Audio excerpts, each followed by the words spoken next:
იმის გამო რომ გაღარიბდა სოფლიო მეფრინველეობა, მთელი სოფლიო მეფრინველეობა 4 ჯიშზე დგას.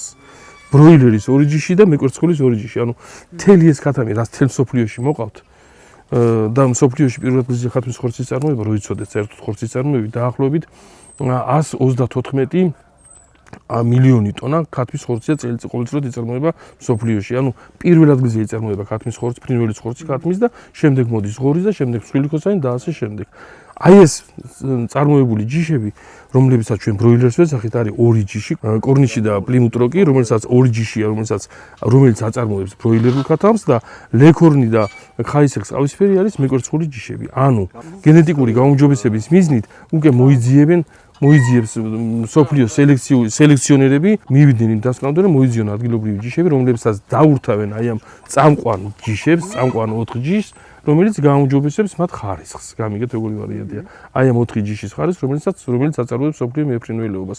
ერთ-ერთი გენოფონდი არის ჩვენი ადგილობრივი ქათმები, რომელზეც ახლა ჩვენ ვიმუშაობთ.